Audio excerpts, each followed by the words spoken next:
Hello, everyone, and welcome to another edition of Black Friday Pickups, where I show off the games I got off on Black Friday and give a mini review about them. So, the first game on this list is Dragon Ball Z Kakarot.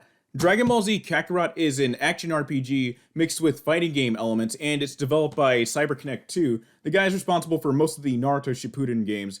And I can immediately tell it was developed by them because of how the fighting cinematics are playing out, especially during the big fights, like with the fights with Raditz, the fight with Raditz, the fight with Frieza and the androids, Boo. Yeah, and CyberConnect does a really good job at creating the cinematics as well.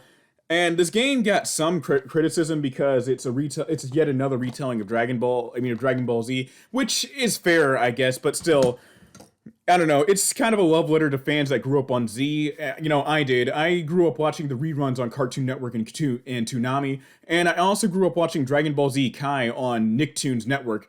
And I think, and I'm actually glad that they aired that version because it was more accessible rather than trying to hunt down the individual DVDs or look on some sketchy sites online, especially in the late 2000s, or the early 2010s as well.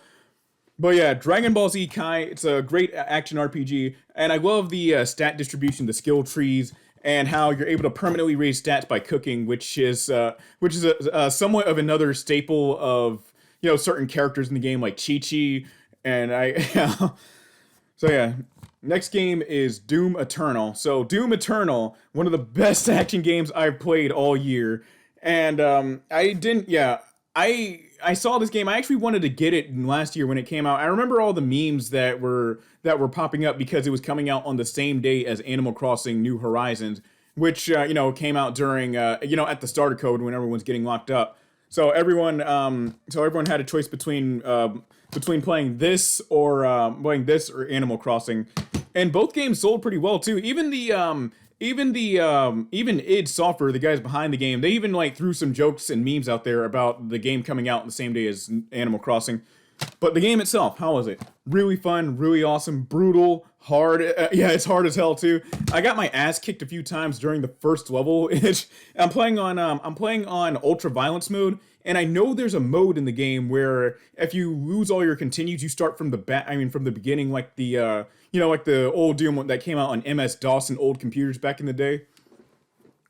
Yeah, Doom Eternal. This is a great follow up to Doom 2016. If you're looking for, a shooter to play, if you're bored, or if you just got home from work and you just want to let loose on some enemies, this is the perfect game for that. Especially with the lower difficulties. Up next is Guardians of the Galaxy. So this game surprised everyone because for God knows why, it was developed by the same company behind Marvel's Avengers that came out last year. And you know how. No, I think it was this year. I forgot when it came out, so much stuff going on. But yeah. Marvel's Guardians of the Galaxy did not disappoint, too. It's a pretty decent shooter, which begs the question of why Marvel's Avengers turned out the way it turned out. Yeah, because I can't tell if it was an executive decision to make it a Destiny clone, except, it's a looter brawler instead of being a looter shooter. And I even saw the trailers of Spider-Man, and it doesn't look good. Spider-Man looks stiff as hell. He doesn't have the fluid movement that he normally has in the TV shows, the movies. I don't know, man. But still, Guardians of the Galaxy was a pleasant surprise, and and to be honest, I've only seen one of the Guardians of the Galaxy's movies, and I went out to see it with family, too. And the movies, they're pretty good. Well, one of the movies, the movies, they're pretty good, I guess, pretty decent. Next is Tales of Arise. I have not played this yet. But yeah, Tales of Arise is the long-awaited entry into the long-running Tales series. And I have quite the history with Tales. I first picked it up back in 2016. I even made a video about it. It was Tales of Xillia for my PS3.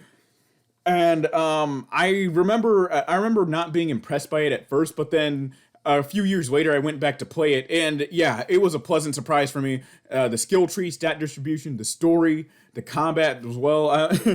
And I forgot the dude's name, the main character, but he's one of the few JRPG protagonists I've seen tackle enemies with his bare fists, which I guess it's a nice breakaway from all the swords, daggers, bow and arrows, and everything. No, he goes in using his fist. I think he uses a device to put to put power behind his punches to take on to tackle tougher enemies. But yeah. So I'm gonna be giving Tales of Arise a try later today or tomorrow. Next is Back 4 Blood. So Back 4 Blood is a love letter to fans to anyone that was a fan of Left 4 Dead. I used to play Left 4 Dead a lot on my 360 back in middle school, and yeah, I like how it builds. I like how Back 4 Blood builds upon what Left 4 Dead, everything that Left 4 Dead did. There's it's still got the arcade-like gameplay where it scores everyone based on how many kills they got. And there's also a card system where you're able to use certain skills at certain times, or, well, whenever you want. There's mostly passive skills. One skill that I kept using two skills that I kept using was faster reload times and more ammunition, because those are pretty crucial in games like Left 4 Dead and Back 4 Blood. And the first game, and the first session I logged into, these guys were also new to the game as well, and we all got destroyed by the second act of the first level. But in spite of that, though, we had lots of laughs. I wish I recorded it, but, there's no footage of it, but still, it was really fun. We all laughed about how we were getting destroyed and everything, and we all talked about we all had stories about what we did when we played the old Left 4 Dead games. So yeah, Back 4 Blood. Excellent. If you're looking for an excellent co-op game for you and your buddies, pick up Back 4 Blood. It's a pleasant, it's a really good co-op shooter. And if you want some more Left 4 Dead in your life, this is the game for it. Next is Call of Duty Black Ops Cold War. So I've been a fan of the Call of Duty games since 2011. The first game I played, the first game I played was Black Ops on my 360. And I'd eventually get it for PS3 as well. But yeah, Black Ops. Oh man, Black Ops Cold War. I'm a bigger fan of the Black Ops games rather than the other Call of Duty games. Black Ops Cold War. I love it. There's no other words I have for it, but I love it. It's got multiplayer, campaign, and zombies. I've only touched the multiplayer. I've been playing games of domination. I've been doing pretty good, way better than I did back when I played Call of Duty in middle school, which is a huge surprise. My brother, he would clear out entire lobbies. I remember he made half of a lobby rage quit because of how good he was doing. Yeah, my favorite game mode has to be domination. And what I love about the Call of Duty, the Black Ops games, is how they're more about conspiracy fiction, conspiracy theories, the CIA, the Cold War in general. And that's what I love about this. And I know this game takes place in the 80s as well, so and I think that was like the Cold War was like 20 years in at the time. So yeah, and I'm also planning on playing the campaign later on. I'm expecting a lot of good stuff to come out of it because, Black Ops has my favorite casting characters. It's got Woods, Alex Mason, Reznov. Well, it's got Reznov. I remember Raul Menendez. He was one of the best villains in Call of Duty in general, too. And one of my favorite memories from Black Ops 2 was that ending you unlocked. It didn't matter which ending you got, but it was the post-credits ending where they had Avenged Sevenfold play one of their new singles, and that was really good. I think they released that single sometime, like a couple days before or the day Black Ops 2 came out. I don't remember. So yeah, Black Ops is finally back to its roots, I guess. I wasn't a big fan of the story of Black Ops 3. Black Ops 3, even though it has a terrible story, I wouldn't say terrible, but even though it has a story that's that's divorced from the continuity of Black Ops 1 and 2, Black Ops 3 has some of the best gameplay I've seen in a Call of Duty game. It's got high mobility, you can you can run on walls, do shooting off of walls. It's trying to I don't know, I want to say, I don't know, I don't have the right word for it, but still, a lot of shooters after Black Ops 2 started taking notes from it and Titanfall. And Titanfall 2 is also, Titanfall 2 is just as good as Black Ops 3's mobility and shooting. Next is Mortal Kombat 11 Ultimate. So I only played this game a couple times when my brother came over to visit from across the country, and I don't have anything else to say other than it's Mortal Kombat. I know they have Spawn in it too. There's some other DLC like Joker, and I think Rambo made his way into this game as well. Yeah, and this is the Ultimate Edition. It has Combat Pack 1, the Aftermath expansion, which I think that's an extra story for the campaign. Oh yeah, it says 2 cinematic stories on here, and a few extra characters because the DLC. So yeah, that's pretty much all I have to say about it. Next is Deadpool, the game. So Deadpool came out in 2015, and I think it came out the same year as the movie as well. I remember there was a whole debate on whether or not the movie should have been rated R or rated PG-13. I remember like people were mad that they couldn't take their kids or younger relatives out to see it. Really stupid. So Deadpool the game, really good hack and slash right here. It's also got some shooting in there as well. And some people have gone as far as to compare it to Devil May Cry, which I can kind of see why they'd make such a comparison. But at the same time, it's enough to make it its own game. The only criticism I have for Deadpool is if it had a better lock-on system. But it's still a solid game. I love the wall-breaking dialogue. It's the usual Deadpool stuff. And yeah, there's also a few other characters in there. I mean, a few other Marvel characters, like Wolverine makes an appearance as well. As a matter of fact, I think they even go to Genosha, where which is that society full of all those mutants.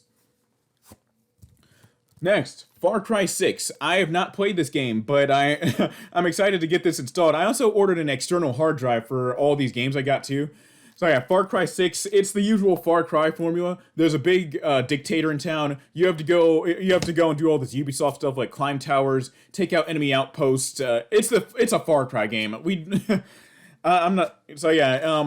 So it also has Breaking Bad stars Giancarlo Esposito starring as the main villain of this game, and it takes place in what I want to say a place that resembles either Cuba or somewhere in South America, maybe Venezuela. It's under a dictatorial regime, of course, but still excited to try it out. And I've seen a few cutscenes, and Giancarlo knocks it out of the park like he always does. Yet another game I haven't opened up but want to play is Assassin's Creed Valhalla. And with the Assassin's Creed games becoming more action, well, not becoming, with the Assassin's Creed games becoming action RPGs, they're becoming more of a time sink. Normally Assassin's Creed games with the let's say Ezio formula would last around maybe 8 or 10 hours, but no, Ezio, no.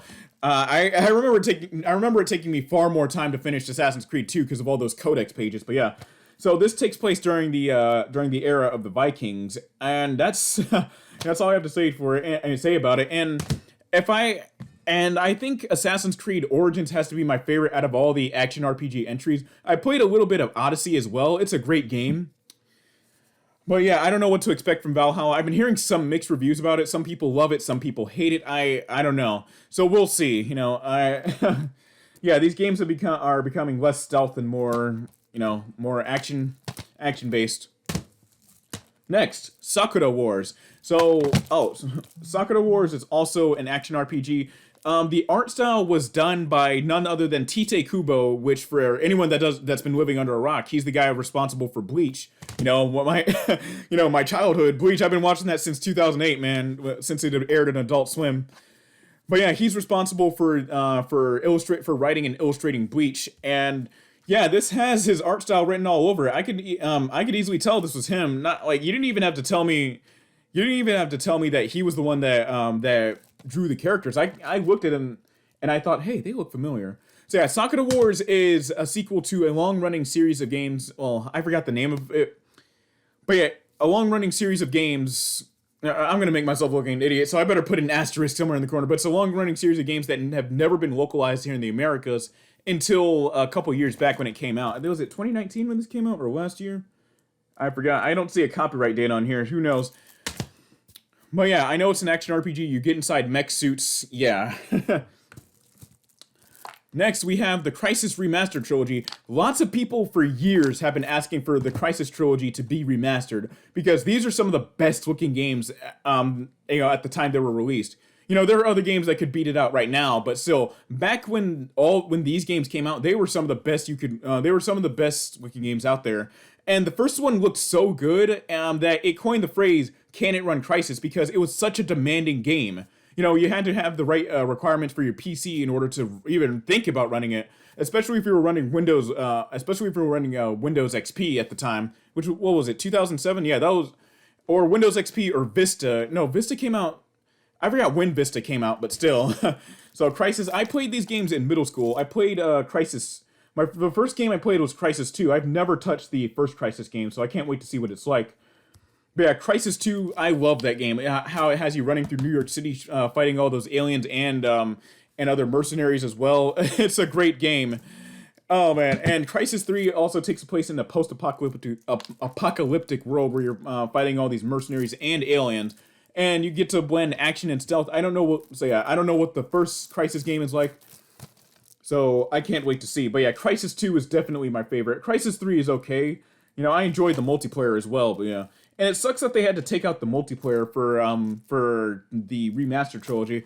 And I guess it's because, and I've seen a lot of remaster games go from 7th gen to 8th gen, 7th gen to 8th gen, and not include multiplayer. Like the Uncharted Remastered Collection took multiplayer out of Uncharted 2 and 3, whereas Uncharted 1 never even had multiplayer. It was single player only. Yeah, I can't wait to give Crysis 1 a try, and I can't wait to replay sorry about that. I can't wait to replay through Crysis 2 and 3. So last game on the list is my most sought after game ever since it came out. Spider-Man Miles Morales. So this is the sequel to 2018 Spider-Man, and a lot of people were anticipating this ever since Miles Morales was teased like later in a later mission of Spider-Man 2018. And we knew this was coming, and Insomniac once again knocks it out of the park with their Spider-Man games. I haven't opened this either. It's still in the shrink wrap. But I know, I don't know. I'm excited to play this, man. Especially when I had just gotten done watching Into the Spider-Verse. I rewatched that a couple days ago, and yeah. So Spider-Man, Miles Morales. I can't wait to see what they do with this game. See how they handle the villains. Miles Morales' abilities. And then Miles Morales has gotten a lot more popularity than Spider-Man himself over the past few years. And I want to say it was due to Into the Spider-Verse and a few other factors. I know he had a couple comics come out a few years back. But yeah, I'm looking forward to playing that too. So yeah, those are all my games for Black Friday, and I had a lot of fun picking these up. Like I said, I went to three GameStops across the city. So yeah, it was quite the trip, and I also got to meet some people there, talk about what games we were getting as well. So yeah, what games did you guys get, and what do you guys think of the games that I got? So leave your comments in the comment section below. And also, I'm still working on my infamous Second Son video. It's taking longer than it should because I have to do rewrites of the script multiple times. I had to re-record gameplay because footage kept getting corrupt. I had to replay through several different segments of the game just to get to that one part that I messed up on, that got corrupted, and reshoot it. So yeah, I'm looking forward to getting that video out. And yeah. So yeah, thank you guys so much. Make sure to subscribe, like the video, follow me on Twitter for updates, and just to see me, see me acting crazy on Twitter. So yeah, thank you guys so much, and I hope to see you guys in the next one.